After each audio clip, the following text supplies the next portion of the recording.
Toyota might have made a little bit of a mistake with these two trucks. We're going to compare the Limited to the SR5 Premium. The Orem Toyota is providing us with both of these trucks, so I'll include a link to their website in the description down below. Let's get right into it.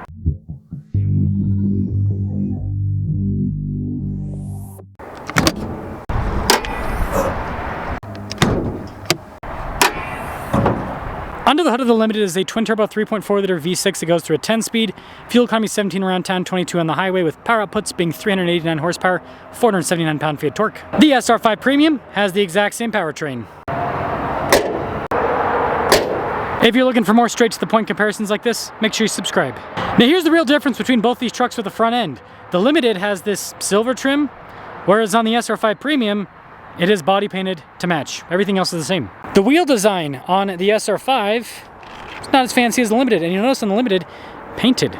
This, unpainted. So that makes the side profile of the Limited look a little bit fancier with everything being painted and with the nicer wheels, compared to what you see with the SR5. Now, funny enough, both of these actually have the fancy power tailgate. You notice the Limited thing is a little bit fancier there. But only the Limited has the button on the side, whereas the SR5 Premium does not have that same button. Now you know it's on this Limited, you got the composite bed, we've got the cargo tie-down points, no bed lights, and then it does raise automatically up. The SR5 Premium has an outlet in the bed, LED bed lights.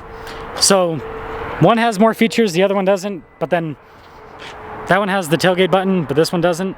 Now both these are gonna have a towing capacity of around 10,000 pounds. Again, you'll notice with the Limited bumper, you got chrome, versus on the SR5 Premium here, it's actually unpainted on the bottom section of the bumper. Now this is where things get cuckoo bananas. Power sliding window in the back of the Limited. You've got these really fancy leather seats in gray.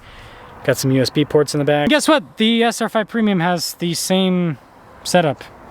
USB ports, outlet. I guess the door panel trim is darker in this.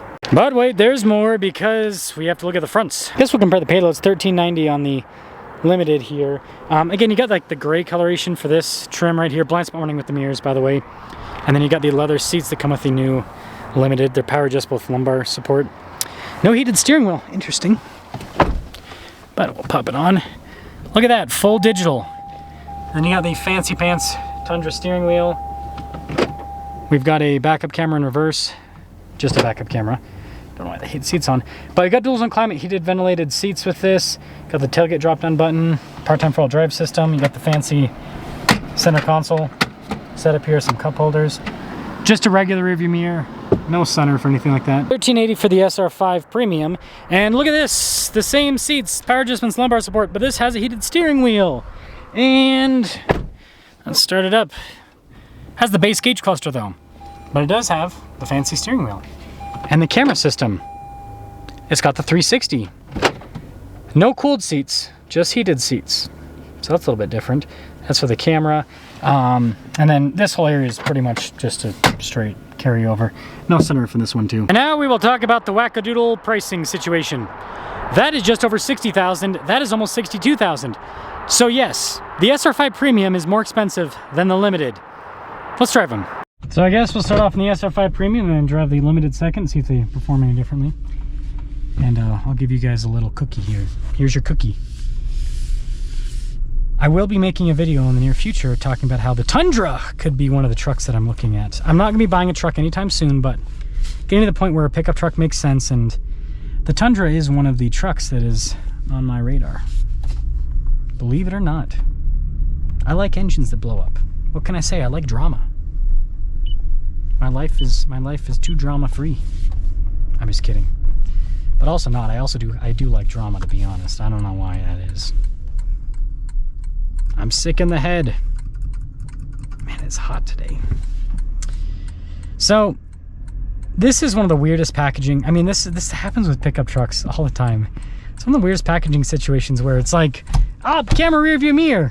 The other one doesn't. Yeah, where one truck has slightly more features than the other and they're different packages, and I mean it's kind of like picking and choosing. And this is why I think that manufacturers need to slow down with the a la carte options and with the packages on top of packages, because it just muddies the water too much. It's like, just have a base, a mid trim, and a top. Having this base plus and then mid trim and then mid trim plus and this and that, it's just too confusing. I mean, you basically have to have a PhD in packages to buy a pickup truck nowadays.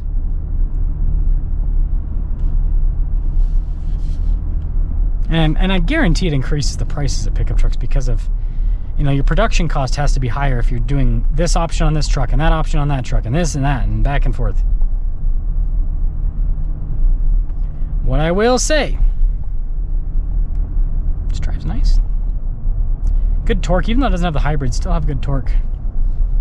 The thing I like about the V6 tuning in the, because I just drove a GX earlier today, in the Tundra and in the Sequoia, they don't try to make it smooth. They just give you all the torque, and it's kind of choppy, but I like it. It's honest. It's quite honest. Yeah, smooth torque delivery.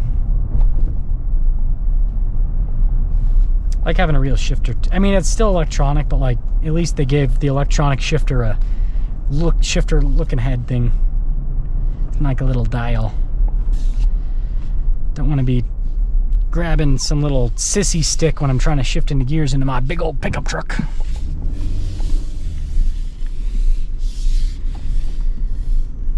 Yes, it's nice. Turns great. You know, it's pretty flat. Yeah, look at that. This Tundra's handle well. And the other thing is the suspension's pretty honest. Like it's nice. It's actually pretty comfortable. But it also lets you know what's happening in the road a little bit. It's not like pure isolation. A little bit of business. So I think the SR5 Premium drives pretty nice. I was honestly going to do just a standalone review with the SR5 Premium, but I decided to do this comparison with the Limited because when I saw the MSRP, I was like, there is no way. But there is a way, apparently. So let's go pop into Mr. Limited. Something's up. The Limited seats are actually a little bit firmer. Wasn't expecting that. Was not expecting that. Something that I love about the Tundra is the fuel tank size. So for, I think it was either 25 or 26, one of the two model years. Can't remember which one. I'm leaning towards 26.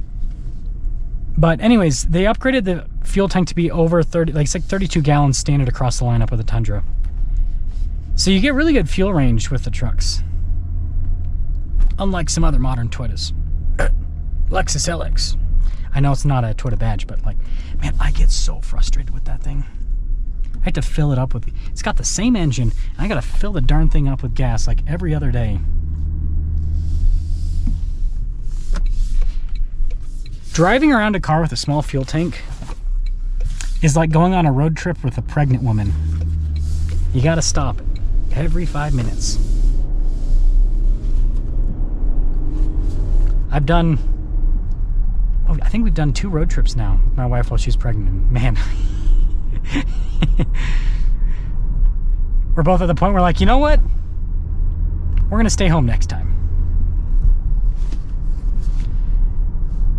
I don't think it drives any different. I mean, like I said, the seats feel a little bit firmer, which I thought was interesting.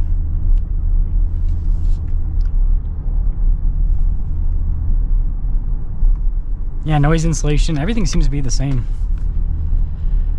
So, which one do you buy? I think just go for the Limited. Here's my reasoning. You get cooled seats, which I'm going to turn that on.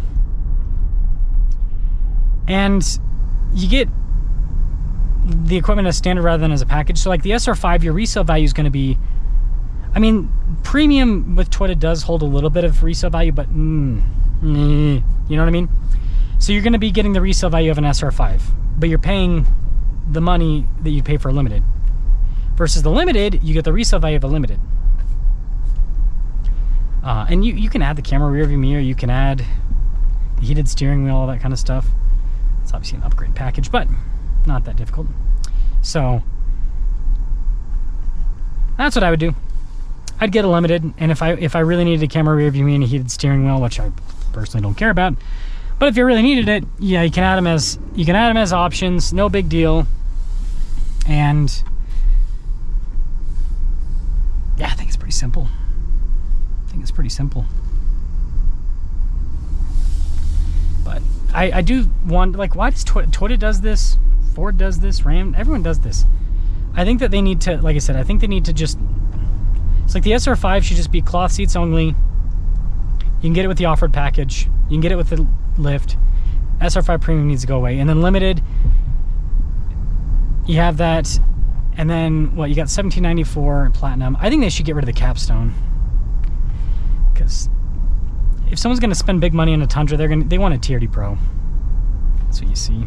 Nobody wants a capstone. Platinum's more than fancy enough.